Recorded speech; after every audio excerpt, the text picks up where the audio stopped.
the Stride team to discuss naman po yung ESF7 hub po on Insight Ed.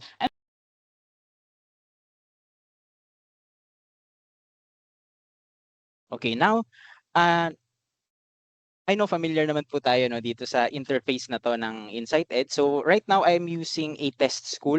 Alam ko po very familiar na tayo dito sa ating meeting room now. Wow, 965 na pala tayo in this meeting room in attendance today. Ayan, so ang ginagamit ko po ay isang test school para i-simulate po itong ESF7 uploading natin. So, right now, kung pumunta po kayo dun sa mobile application natin is nakalock po ang ESF7 Hub, no? Dahil ang official start po ng uploading natin is on Monday, which is April 27, no? So right now, nasa staging po tayo. Kung makikita nyo po dito sa ating URL, no? Nasa staging po tayo ng Insight Ed, which means ginagamit po namin to for demonstration purposes and troubleshooting. So ngayon gusto ko lang po ipakita sa inyo kung paano pong mag-upload ng ESF7 natin dito, no? So before we do that, no, ang requirement po before you can upload dito sa ating ESF7 hub is kailangan na-accomplish nyo po at least unit 1, no, of the cloud, no? Let's refresh po, ano po ba yung ulit yung ibig sabihin ng cloud? Yan, balik tayo. Cloud means the console for learning and operation in a unified database. So ito po yung in-accomplish natin na units 1 to 9. Yan. So before we can upload, kailangan po is na-accomplish natin at least unit 1. Bakit po ba natin kailangan yon? Dahil pag pumasok po tayo sa unit 1, meron po tayong IERN, no? Again, yung IERN po is the unique data signature ng ating schools sa Insight Ed application, no? While meron naman po tayong school ID, ang nakita po kasi nating problem or concern with the school ID is yung nagbabago po siya no kapag may conversion. So, once that happens, we lose the historical tracking ng data ng school. For example, meron po siyang data ng elementary siya and then for a particular school year, no? And then sa sumunod na school year, naging integrated siya, nagbago yung school ID niya. So, parang nagkakaroon po tayo ng disjoint dun sa analysis natin ng data. Sometimes kailangan pa natin syempre kunin, no? Ano ba yung data niya nung ganito yung school ID niya, tapos i-join natin sa kung ano yung data niya with the current school ID. So with the IERN, I know familiar na po ang mga DPOs natin dito dahil sila po ang na-instruct natin, no? With the IERN, kahit po mag-convert ang isang school from elementary to let's say elementary to integrated, no, mare-retain po niya yung IERN niya, no? Sa mga DPOs po na in attendance, inform ko lang din po kayo ulit na meron po kayong facility sa loob ng Insight Ed to facilitate this conversion, no? I-register nyo lang po na itong school na to with this particular school ID ay kinonvert na po into this school ID. And after nyo po i-register yon, sasabihan nyo lang po si school head na balik siya sa unit 1 and then i-change niya po yung school ID niya. So click lang, type lang po ng confirm dito, unlock school ID. And then babaguhin niya lang po itong school ID. And then may mag-a-appear po dito sa baba na may ni-register si planning officer na conversion for your school. So you click identity shift, no? So ibig sabihin po nun, i-adapt na ngayon ng current na school ID ng school yung data ng previous na school ID, no? So that is how we facilitate the conversion. So it's very important po talaga itong IERN natin for maintaining data integrity po and continuity ng analysis ng data natin for each school. Yan. So again, before po makapag-submit ng ESF7, kailangan kompleto po yung unit 1 natin. Okay? Pero syempre po, idamay na rin po natin yung ibang units, no? Dahil meron pa po, may mga around a few thousand pa po tayo na kailangan pang ipa-register. I think mga 1.5, I'm not sure with the exact number. Pero idamay na rin po natin na pasagutin na rin sila, no? Ng units 1 to 9, no? Ayan. Sige. So now, kung makikita nyo po na na-accomplish ko na yung unit 1, pag bumalik po ako doon sa Nexus, which is this button sa baba, ito pong circular button, yan. Pag kinlik po natin is babalik po tayo doon sa nodes natin. No? Ito po yung tinatawag nating nodes. So nandyan po yung cloud, nandyan yung ESF7, and yan may mga humahabol pa po ng mga iba't ibang mga monitoring natin ng program. So please expect na rin po na dito na po talaga pupunta yung mga iba't ibang klaseng monitoring natin. No? We are doing away with the Excel way of monitoring. No? So dito na po talaga tayo pupunta sa ating application to monitor yung progress ng schools natin. So, okay, balik po tayo. So, after I accomplish Unit 1 of Cloud, pwede na po akong pumasok sa loob ng ESF7 Hub. Ayan.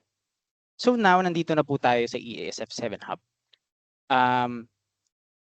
Now that you have experience po no, in accomplishing yung units 1 to 9, I think ito po ay medyo madali na lang sa inyo. No? Dahil ang kailangan lang po dito is uploading lang po ng Excel file natin, the XLSB file.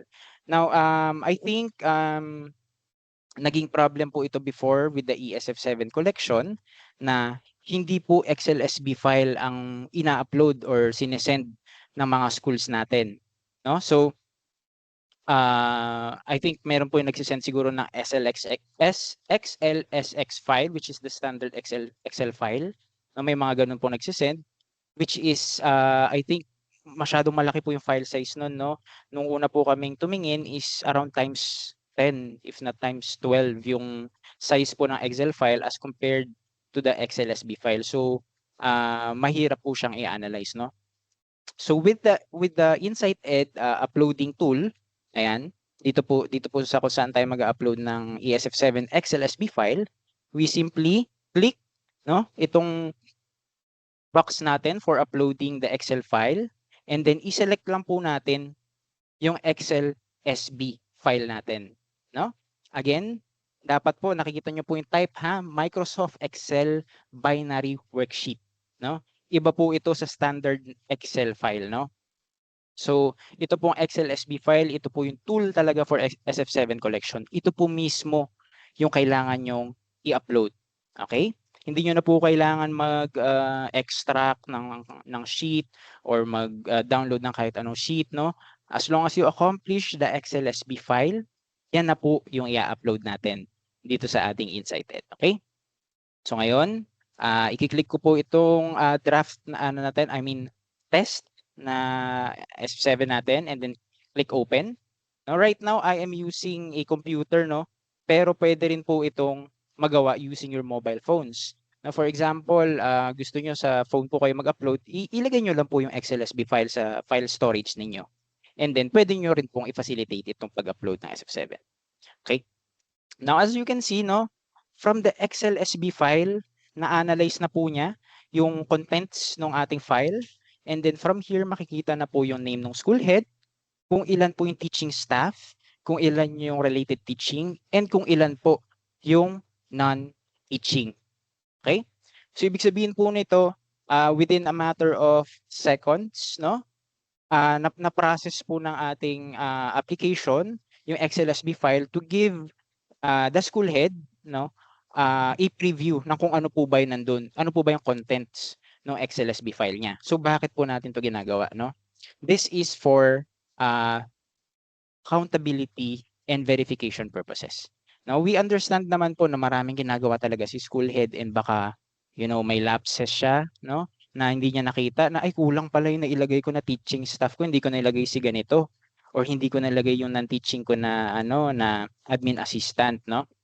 Pero through the uploading po dito sa InsightEd, readily niya po makikita, kasi syempre, alam naman po ng school, no, yung count na ilan ba yung teacher ko, ilan ba yung non-teaching ko, no, ilan yung related teaching. So dito po, ma-verify niya readily, and ma-confirm niya na tama and accurate po yung submission niya. Okay? So ngayon, punta po tayo dito, no? Itong boxes po na to ay clickable. Okay? As you can see, ayan, nag-highlight po siya when I hover over the card, no? And then when I click the card, yan, papakita lang po dito, as a school head, ito po yung aking first name, ito yung last name, and ito yung aking position.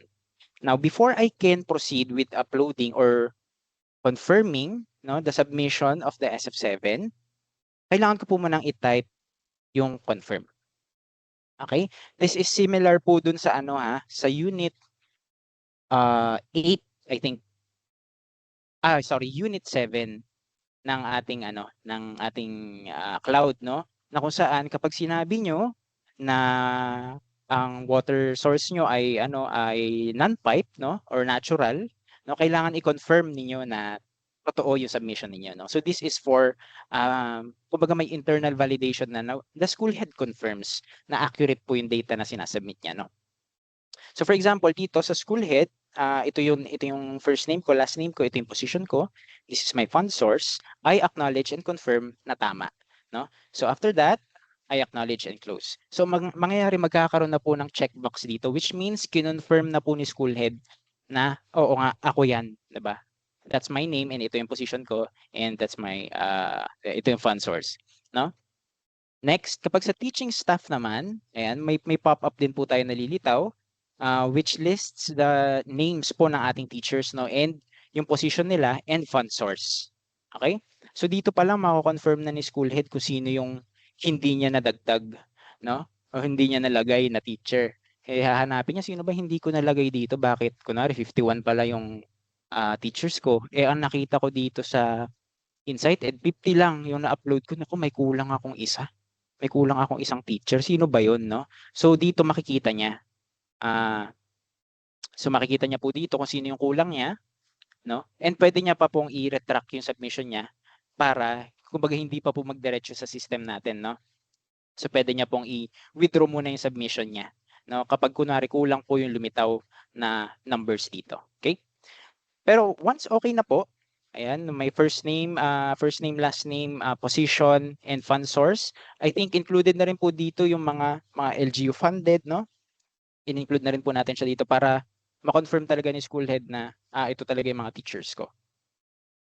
Okay? Yan. So once na-confirm na po, magta-type lang po ulit sila dito sa baba, no? Ng confirm. Yan. So once na-type na po nila yung confirm, they can acknowledge and close. Ayan. They can acknowledge and close. And then, may lilitaw po dyan na reviewed na, no? Okay na kay school head. Tama na yung isasubmit niya. Same lang din po for the others. So, confirm. And then, confirm. Ayan. So ngayon, na-confirm ko na yung school head information, number of teaching staff, related teaching, and non-teaching. Yan. Kunwari sabi, audit is incorrect. Click here to re-upload, no? So ibig sabihin po na yan yung sinasabi ko na kunwari 51 pa rin yung teacher ko pero hindi ko nalagay yung isa. 50 lang yung lumitaw. So pwede ko po i-click to resubmit, no, another XLSB file na corrected ko na. Okay? Pero kapag okay naman po, yan, punta lang tayo sa baba and then finalize registry submission. Again, confirm nyo po muna. Yan, marami po talaga tayong confirmation dito, no, dahil we really promote yung accountability at the school level, no, para syempre pag habang umaakyat po yung datos na yan, dapat alam natin na reliable siya, no? Para hindi na po tayo nag-i-spend ng massive amounts of time na binabalidate po natin, no, kung ano yung sinabit ni school head kasi kumbaga walang internal validation logic yung ating submission, no? So through this, maiibsan po natin yan.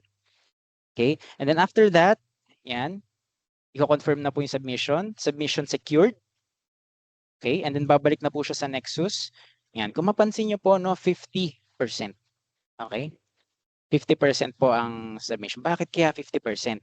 Now, dito ko po i-explain yung nagiging problems po natin, no? With the launch of the Insight Ed via yung pag-accomplish po ng cloud, I know everyone can relate po, no, dun sa mga internal server errors po natin, no. Na-stress po kayo doon and trust me, super na-stress din po kami doon in in resolving that concern, no.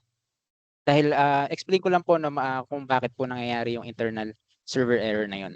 Okay? Within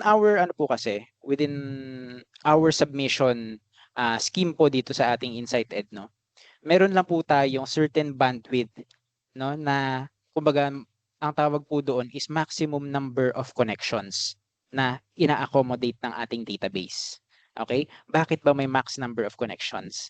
Dahil hindi lang po tayo ang system na gumagamit ng database ng DepEd. So marami pa pong may mga iba't ibang systems pa po ang DepEd na nag-share, nag-share po tayo doon sa pool of connections na pwedeng makapasok sa loob ng database, no?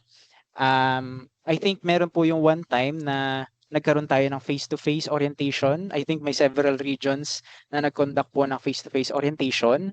And then ang nangyari po is nagka-internal server error po tayo, no? So ibig sabihin po nun, sabay-sabay tayong nag-register sa mobile app na nagkaroon po tayo ng bottleneck, no? Doon sa pag-access natin ng database. Pero as you can see po, no, hindi nawala yung data natin kasi alam ko yun po ang agam-agam ng mga schools natin and ng mga DPOs and RPOs natin kasi nagzi-zero yung lumilitaw sa, kunwari pumunta po ako dito, no, nagzi-zero siya tapos nawawala yung progress. So syempre we understand po yung takot ng mga schools natin. Nawala yung data ko, 'di ba? Pinaghirapan kong i-input 'yan, nawala, no? So we understand that. Pero as you can see po, no, natapos tayo ng registration and completion, hindi po nawala yung data natin despite the internal server error. So ang nangyari lang po talaga doon is na-block lang po yung access natin to the database. No? Hindi po nawala yung data natin, hindi lang po talaga tayo makapasok sa database dahil nga limited lang po ang allotted sa atin na number of connections. No? Well, syempre po ano rin 'yun, syempre budgetary concerns then we understand na gano'n po talaga ang system, no? We have to allocate connections, no? With respect to kung sino po yung nangangailangan. So for example, ngayong SF7 collection, we will inform po our ICTS na baka pwedeng i-expand ng konti, no? Kung kaya pa yung max connections para maiwasan po natin yung mga internal server errors natin. Pero at the same time, gumawa po kami ng measure or ng way, no? Nag-strategize po talaga ang team ng Insight Ed kung paano po ba natin at least maiibsan na hindi magkaroon ng internet server error on our end, no, as developers.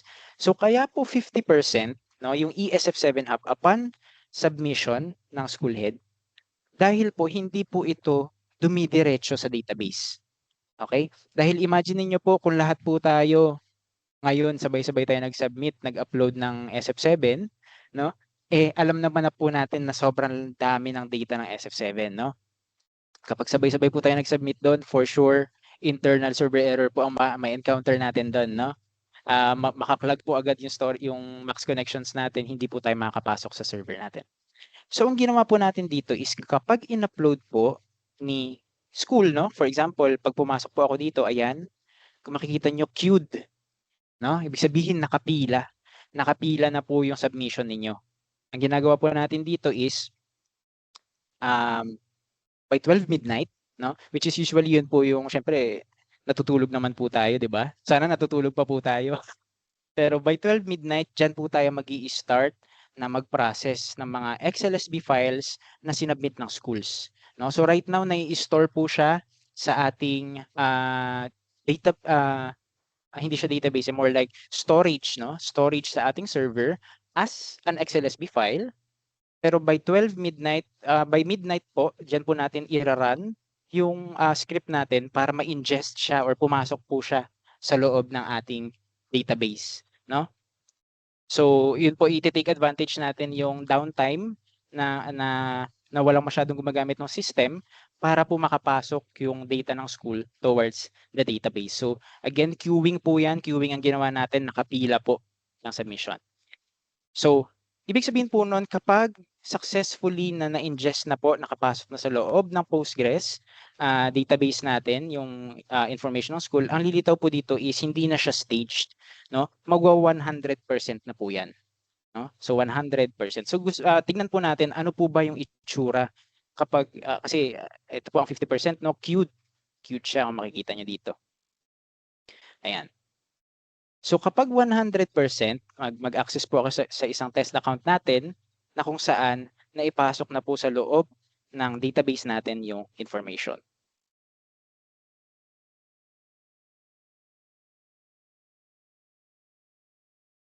Ayan. Kung makikita nyo po, 100% na po siya, no? Ibig sabihin, na-upload na po yung data diyan, no, nung school.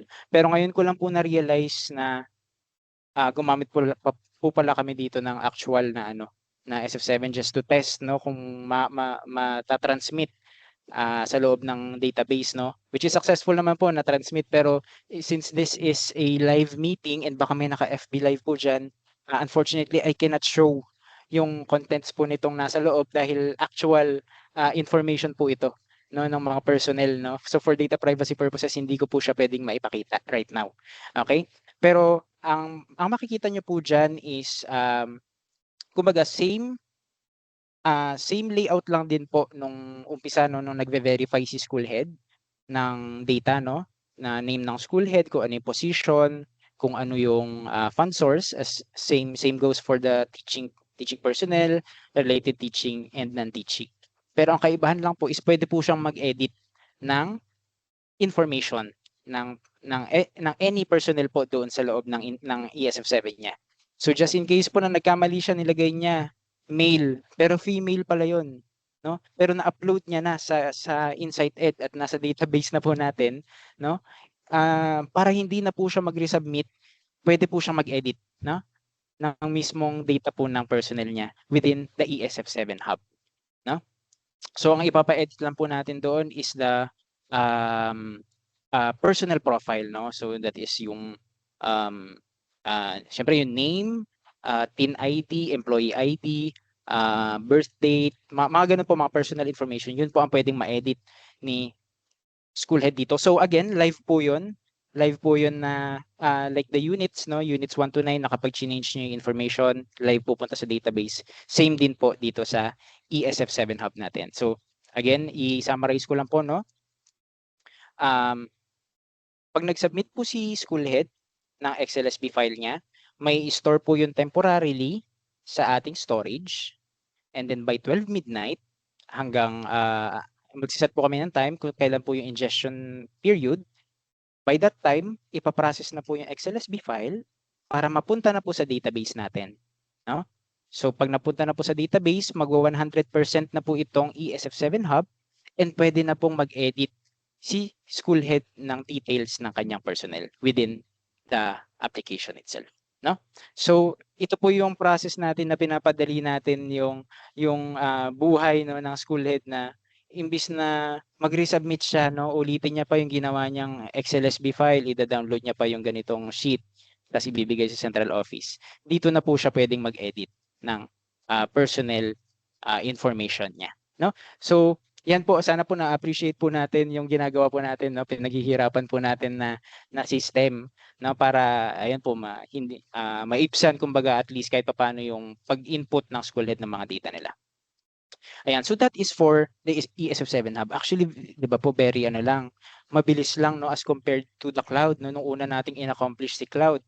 Kung maalala nyo po yun, nung una nating orientation ito, inabot tayo ng after lunch, no? Kasama pa po natin si Jose Cabral noon. So ito talaga medyo rigorous po talaga ito, yung units 1 to 9 as compared to the ESF7 hub, no? Na mag-upload lang po tayo ng XLSB file. Hintay lang po tayo kasi syempre, yun nga, we want to avoid yung ating mga server errors, no? Pero magsabi na lang din po ako na this is not a guaranteed solution. Okay? So request ko na lang din po ang understanding po nating lahat dito na baka po mangyari pa rin yung mga internal server errors natin. Ang gagawin lang po natin doon is mag-wait lang po tayo, no? Very aware naman po kami every time na nangyayari po siya dahil nakatutok po kami talaga dito.